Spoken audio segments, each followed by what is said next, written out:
श्री शिवाय नमस्तु भीम हर हर महादेव। स्वागत है आपका हमारे चैनल सनातन धर्म का संसार पर। दोस्तों, आप सभी लोग जानते हैं कि 23 मई 2024 को है वैशाखी पूर्णिमा। दोस्तों, ये वैशाख महीने में पड़ने वाली वो पूर्णिमा है जिसका बहुत ही बड़ा और विशेष महत्व होता है, और ये पूर्णिमा पूरे साल में सिर्फ एक दिन आती है। और दोस्तों, आप सभी लोग जानते हो कि इस वैशाख महीने का अगर सबसे बड़ा कोई उपाय है तो वो मिट्टी के कलश वाला उपाय है। ये मिट्टी के जल वाला उपाय है। तो दोस्तों, इस वैशाख महीने के आखिरी दिन मतलब जिस दिन पूर्णिमा की वैशाखी पूर्णिमा पड़ेगी, इस दिन आप लोगों को इस मिट्टी के जल वाले उपाय को जरूर करना है। बहुत सारे लोग होंगे ऐसे जिन लोगों ने इस उपाय को ना किया हो, मतलब पूरा महीना निकल गया वैशाख का, उन्होंने किसी भी दिन इस मिट्टी के जल वाले उपाय को ना किया हो। पर दोस्तों, आपके पास एक आखिरी मौका बचा हुआ है जो कि वैशाखी पूर्णिमा के दिन का है, जो कि 23 मई 2024 के दिन की है। तो भाई, इस दिन आप लोगों को इस वाले उपाय को, मतलब मिट्टी के कलश वाले उपाय को या मिट्टी के जल वाले उपाय को कर लेना है। भले ही आपने पूरे महीने भर इस उपाय को ना किया हो, पर अगर आपने इस वैशाख महीने के आखिरी दिन पूर्णिमा के दिन अगर इस वाले उपाय को कर लिया तो आपको इस उपाय को करने का वो फल मिलेगा जिसकी आपने कभी कल्पना भी नहीं करी होगी। इसीलिए आप लोग इस वाले उपाय को एक बार जरूर कर लेना ताकि आप लोगों के हाथ से ये मौका ना जा सके और आपको इस उपाय को करने का फल मिल सके। दोस्तों, उपाय सुनने में बहुत आसान लगता है, पर उपाय को सुनते समय आप लोगों को कुछ कुछ बातों का ध्यान रखना है जो कि हम वीडियो में बताएंगे। मिट्टी का जल वाला उपाय बहुत आसान है, बस अगर आप इस उपाय को सही तरीके से करोगे तो निश्चित सी बात है उपाय का फल भी आपको सही मिलेगा और बहुत जल्दी और बहुत बड़ा होकर मिलेगा। तो चलिए दोस्तों, अब जानते हैं हम लोग कि इस मिट्टी के जल वाले उपाय को हमें कैसे करना है, या मिट्टी के कलश वाले उपाय को हमें कैसे करना है और किसको करना है, कहाँ पर करना है और किस विधि से करना है। तो सबसे पहली चीज दोस्तों यहां पर यह निकल कर आती है कि इस मिट्टी के कलश वाले उपाय को किसको है। तो देखो, ये वाली बात आप सभी लोग जानते हो कि ज्यादातर जो उपाय होते हैं वो घर की बड़ी माताएं बहनें ही करती हैं। उसका कारण क्या है? उसका ये कारण है कि घर की जो बड़ी माताएं बहनें होती हैं वो घर की लक्ष्मी होती हैं, क्योंकि जब घर की लक्ष्मी कोई उपाय करती है तो उसका फल बहुत जल्दी और बहुत बड़ा होकर मिलता है। उसी तरीके से इस वैशाखी पूर्णिमा के दिन अगर इस मिट्टी के कलश वाले उपाय को अगर कोई करेगा तो वो घर की बड़ी माताओं बहनों में से कोई एक माता बहन करेगी। सभी सदस्य जनों को इस उपाय को करने की जरूरत नहीं। ये पहला आपका मतलब मन में होना चाहिए कि घर की बड़ी माताएं बहनों में से कोई भी एक माता बहन इस वाले उपाय को करें। अगर किसी कारणवश घर की माताएं बहनें उपाय ना कर पा रही हों या वो घर से बाहर गई हुई हों तो उस जगह फिर घर का कोई बड़ा व्यक्ति भी इस वाले उपाय को कर सकता है। फिर चाहे वो पुरुष ही क्यों ना हो, उसे कोई भी फर्क नहीं पड़ने वाला, ठीक है। पर आपकी मुख्य कोशिश माताओं बहनों की ही होनी चाहिए। उसके बाद में दोस्तों, इस मिट्टी के कलश वाले उपाय को आपको करना किस समय है? सुबह के समय करना है कि शाम के समय करना है? तो देखो, इस वाले आपको सिर्फ और सिर्फ सुबह के समय करना है, शाम के समय नहीं करना है। सुबह सुबह जितना जल्दी हो जाए आप उतना जल्दी उपाय करेंगे तो ज्यादा बेहतर है। बाकी 10, 11, 12 बजे तक भी अगर उपाय कर लेते हो, किसी कारणवश लेट हो जाते हो, तो आपको उपाय का फल जरूर मिलेगा। बस उपाय को पूरे मन और पूरे विश्वास से करना, आपको उपाय का फल जरूर मिलेगा। उसके बाद में दोस्तों, इस मिट्टी के कलश वाले उपाय को हमें कहाँ पर करना है? सीधी सी बात है, शिवजी के मंदिर में जाकर करना है। ये वाला उपाय आपके घर पर नहीं होगा, इसीलिए इस बात का आप लोग विशेष रूप से ध्यान रखना। उसके में दोस्तों, अब यहां पर बात आती है कि इस मिट्टी के कलश वाले उपाय को या इस मिट्टी के जल वाले उपाय को करने की विधि क्या है, हमें कैसे ये जल को तैयार करना है, इस जल को कहाँ पर रखना है, कितने समय तक रखना है। अभी तक लोगों के मन में बहुत सारे प्रश्न हैं इस उपाय को लेकर, और कहीं ना कहीं लोगों के मन में ये बात चलती रहती है कि अगर हमें उपाय से मतलब कोई गलती हो गई तो हमें उपाय का फल नहीं मिलेगा, और अब तो हमारे पास उपाय को करने का आखिरी मौका है, क्योंकि के महीने के बाद इस उपाय को करने का उतना फल मतलब मिलेगा तो मिलेगा, पर पंडित जी ने बोला है इसके महीने में इस वाले उपाय का आपको ज्यादा फल मिलेगा। तो अब दोस्तों, यहां पर बात आती है इस उपाय को करने की। इस उपाय को कैसे करना है, विधि क्या है इसकी? तो देखो, सबसे पहले जिसको हमें मिट्टी का कलश चाहिए, क्योंकि मिट्टी कलश वाला उपाय है। उसके बाद में मिट्टी का जल चाहिए, मिट्टी का जल वाला उपाय है। तो सीधी सी बात है दोस्तों, इस उपाय में आपको एक ऐसा पात्र चाहिए, मिट्टी का हो, जो कि मिट्टी का हो, चाहे वो मिट्टी का मटका हो सकता है, चाहे वो मिट्टी का दिया हो सकता है, चाहे वो मिट्टी का कोई भी ऐसा पात्र हो सकता है जिसके अंदर आप लोग ये वाला उपाय कर सकते हो। तो कोई भी एक मिट्टी का पात्र लेना, उस मिट्टी के पात्र के अंदर आपको शुद्ध जल भरना है। अब दोस्तों यहाँ पर ये वाला उपाय रात के समय से शुरू होगा, मतलब आप जैसे कि जिस भी दिन ये वाला उपाय कर रहे हो, जैसे 23 मई को वैशाखी पूर्णिमा पड़ रही है तो उस दिन सुबह सुबह आप इस उपाय को करोगे तो एक दिन पहले मतलब 22 मई की रात्रि में आपको ये उपाय शुरू करना पड़ेगा। मतलब मिट्टी का जल भरकर रखना पड़ेगा, क्योंकि इस मिट्टी के जल को हमें पूरी रात भर कर रखना है। उसी के बाद हम इसे उपाय में प्रयोग, अगर आपने सुबह के सुबह मिट्टी के पात्र में भरा और सुबह के सुबह ले गए तो उतना फल नहीं मिलेगा, पर रात्रि में अगर आप लोग भरकर रखोगे और सुबह लेकर जाओगे तो उसका आपको निश्चित ही बहुत ही बड़ा और बहुत अच्छा फल मिलेगा। तो आपको करना क्या है, जब भी उपाय करो इस वैशाख के महीने में, विशेष रूप से वैशाख महीने की पूर्णिमा के दिन, तो उसके एक दिन पहले मतलब कि 22 मई को आप लोगों को रात्रि में एक मिट्टी का पात्र लेना है।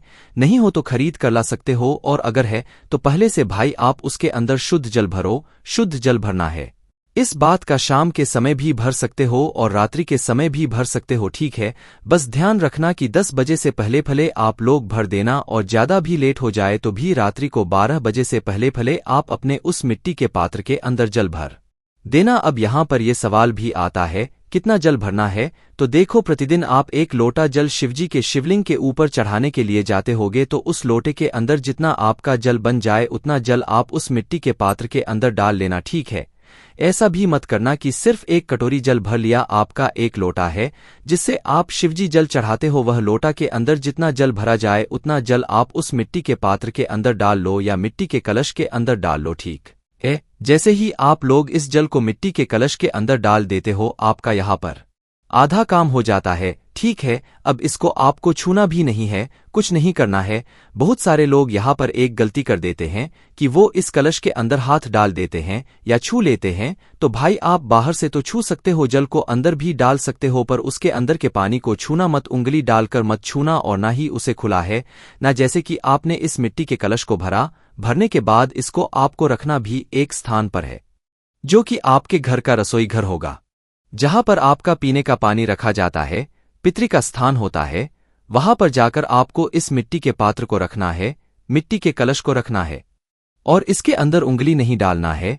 इस पानी को जैसे ही आप लोग मिट्टी के पात्र के अंदर मतलब पानी डाल दें, उसके बाद इस पानी को छूना नहीं है ना, उंगली डाल के नहीं छूना है, और इस पात्र को ढककर रखना है, खुले में नहीं रखना है। खुले में रखोगे तो कुछ कीड़े मकोड़े आके उसके अंदर गिरेंगे, और ये जो शुद्ध और इस जल से हमें उपाय करना है, तो भाई इसीलिए आप लोगों को इस जल को ढककर रखना पड़ेगा। इस बात का ध्यान रखना, ये वो बातें हैं जो बातें आप लोग ध्यान ही नहीं देते हो। फिर आप लोग सोचते हो कि भाई हमारा उपाय काम नहीं करा, तो भाई इन बातों का ध्यान रखना, आप वो उपाय जरूर काम करेगा। और हम उपाय को ऐसे बताते हैं कि आपको उपाय का फल जरूर मिलता ही मिलता है। तो अब दोस्तों यहाँ पर हम जानते हैं, जैसे ही आपका वह मिट्टी का जल तैयार हो जाता है, आप मतलब उसे ढककर रख देते हो, आप अपने बाकी काम कर लो, आप सो जाओ। उस जल को आप रात भर के लिए छोड़ दो, आपको उसको कुछ भी करना है, टच भी नहीं करना है। तो जैसे ही सुबह होती है, वैसा की पूर्णिमा शुरू होती है सुबह के समय, तो सुबह के समय अब आपको क्या करना है, सबसे पहले स्नान करना है। अपने घर की जो भी काम साफ सफाई है वो सारे करके स्नान करके शुद्ध होकर आपको इस जल के पास में आ जाना है, जो कि आपने रात्रि में अपने घर के रसोई घर में पीने के पानी वाले स्थान के पास में रखा हुआ होगा। अब दोस्तों यहाँ पर आपको क्या लेकर जाना है, एक खाली लोटा लेकर जाना है, जिस लोटे से आप शिवलिंग पर जल चढ़ाते हो। अगर तांबे का लोटा है तो और अच्छी बात है, वरना जिस लोटे से आप शिवलिंग पर जल चढ़ाते हो वह लोटा खाली लोटा भरकर नहीं लेकर जाना, क्योंकि भरेंगे तो हम इस मिट्टी के कलश के अंदर से ही। तो खाली लोटा लेकर अपने घर के रसोई घर में चले जाना, स्नान करके जाना, स्नान करके ही उस कलश पात्र को छूना है। इस बात का ध्यान रखना, ठीक है। तो खाली लोटा लेकर जैसे ही आते हो तो भाई ऊपर जो आपने चीज ढकी हुई होगी उसको हटाकर उस मिट्टी के पात्र के अंदर से या मिट्टी के कलश के अंदर से जिस भी पात्र के अंदर चाहे वो दिया ही क्यों ना हो मिट्टी का उसके ऊपर मतलब उसके अंदर से आप जल अपने लोटे के अंदर डाल लो। ठीक है। अब दोस्तों बहुत सारे लोग क्या सोचते हैं कि भाई हमने जो है मिट्टी के अंदर ये मिट्टी के कलश के अंदर जल भरा है तो हम इसी ऐसे के ऐसे ही जो है इस जल को उठाकर लेकर जाए और शिवजी के मंदिर पहुंच जाए। ठीक है, पर वैसा नहीं करना है। आपको मिट्टी के कलश के अंदर मात्र रात भर के लिए जल भरकर रखना है, उसको साथ में लेकर नहीं जाना है। आपको मात्र उसके जल को साथ में लेकर जाना है। और उसको जल को कैसे साथ में लेकर जाओगे? अपने साथ में खाली लोटा रखकर लेकर जाओगे। उस लोटे के अंदर आप इस मिट्टी के जल को भरोगे। भरने के बाद फिर आपको ये जो जल है ये तैयार हो जाता है ना। और उपाय सुबह के समय होगा, जितना जल्दी हो सकता है उतना जल्दी उपाय को करने की कोशिश। तो भाई क्या अब सिर्फ हम एक लोटा जल लेकर चले जाएं शिवजी के मंदिर में, इस मिट्टी के जल को लेकर चले जाएं? नहीं, कुछ पूजन सामग्री भी जरूर लेकर जाना। देखो, एक लोटा जल तो हम लेकर जा ही रहे हैं, उसमें कोई दिक्कत वाली बात नहीं है। पर अगर हो सके तो बेलपत्र या अबीर, गुलाल, फूल, कुछ भी जो भी आपकी पूजन सामग्री है वो लेकर जा सकते हो। अगर दिए जलाना चाहते हो तो वो भी लेकर जा सकते हो, वो आपकी मर्जी है। पूजन सामग्री कुछ थोड़ी बहुत सामग्री जरूर लेकर जाना। और क्या करना, सीधा शिवजी के मंदिर पहुंच जाना। शिवजी के मंदिर जैसे ही पहुंचते हो तो जाते से जल मत चढ़ाना, पहले से जाना, भगवान के दर्शन करना। और जब भी भगवान की चौखट से आप लोग गुजरा करो ना तो अपने सीधे हाथ की थैली को अपने माथे से टच जरूर कर लिया करो, मतलब कि पैर जरूर पड़ लिया करो। एक बार आपने भगवान शिवजी के मंदिर की चौखट पर पहुंचे, वहां पर अपने सीधे हाथ की थैली रखी और उससे जमीन पर लगाकर फिर अपने माथे पर लगा लिया करो। उसके बाद ही अंदर प्रवेश किया करो। फिर अंदर प्रवेश करके जाते से जल मत चढ़ाया करो। पहले भगवान से जो है मतलब उनको 1 मिनट, आधा मिनट थोड़ा निहारा करो, देखा करो। और फिर उसके बाद शिवलिंग के पास में आप लोग जाया करो। उपाय में पहले आपको जाकर उपाय ही करना है और कुछ भी नहीं करना है। आपकी जो भी पूजन सामग्री है वो आपको बाद में करना है। इस बात का भी आप लोग ध्यान रखना है। तो जैसे ही शिवलिंग के पास में पहुंचते हो तो शिवलिंग के पास में पहुंचने के बाद इस जल को आपको सीधा शिवजी की शिवलिंग के ऊपर चढ़ाना है, वो भी एक धारा से। देखो, धारा बनाकर जब हम शिवलिंग पर जल चढ़ाते हैं ना, इस मिट्टी के जल को अगर हम धारा बनाकर शिवलिंग पर चढ़ाएंगे तो भगवान शिवजी बहुत प्रसन्न होते हैं। तो अपने उस लोटे से एक धारा बनाकर शिवजी की शिवलिंग के ऊपर आपको जल चढ़ाना है। वह धारा जब तक नहीं रोकना तक कि आपका जो पूरा जल है लोटे के अंदर से वो खत्म ना हो जाए। तो भाई एक धड़ से धीरे धीरे करके पूरा जल आप लोग चढ़ा दो। जैसे ही आप लोगों का जल चढ़ जाता है तो भाई उस जल को चढ़ने के बाद आप अपना वह जो लोटा है वह जलाधारी के नीचे रख दो। मतलब हमें थोड़ा सा जल वापस लेकर भी जाना है, ऐसे खाली लोटा लेकर नहीं जाना है। और इस मिट्टी के जल वाले उपाय को भी वैसा कि पूर्णिमा के दिन तो भाई खाली लेकर जाना ही नहीं है, क्योंकि इसमें आपको भगवान शिव जी का आशीर्वाद अपने साथ में लेकर जाना है। तो भाई आप उस खाली लोटे को जलाधारी के नीचे रख देना, चाहे एक बूंद ही आपको जम मिल गया बहुत बड़ी बात है, उसमें कोई भी दिक्कत वाली बात नहीं है। तो आप उसको नीचे रख देना और भगवान शिव जी के शिवलिंग के पास में बैठकर हाथ जोड़कर अपनी वह मनोकामना बोलना, वह विनती बोलना, वह दुख और परेशानी बोलना जिसके लिए आप लोग अपना यह वाला उपाय कर रहे हो। अगर आप लोग मनोकामना नहीं भी बोलते हो ना तो भी कोई दिक्कत वाली बात नहीं है और अच्छी बात है, क्योंकि आप मनोकामना बोलते हो तो सिर्फ आपको उतना मिलता है। पर जब आप कुछ नहीं बोलते हो, मात्र उपाय करके भगवान का 2 मिनट जाप करके श्री शिवाय नमस्ते का जाप करके अपने घर पर वापस आते हो तो भगवान आपको कुछ देते हैं जिसकी आपने कभी कल्पना भी नहीं करी हुई होती है। बाकी अगर आपको अपनी मनोकामना बोलना है, दुख और परेशानी बोलना है तो आप हाथ जोड़ कर बोलकर और 2 मिनट भगवान शिव जी का नाम जाप करके श्री जाप करके वहां से उठकर मतलब अपने घर पर जा सकते हो और आपका उपाय यहां पर पूरा हो जाता है। बस जो जल आप जलधारी से जल कर लाए हुए हो, इस जल का आप चाहो तो अपने घर के सभी सदस्यों में उसका थोड़ा थोड़ा आचरण भी करा सकते हो। और इस जल को पहले जाकर अपने घर के मुख्य द्वार पर दोनों तरफ जरूर छिड़क देना, आपको विशेष फल की प्राप्ति होगी, आपके घर में सुख शांति बनी रहेगी।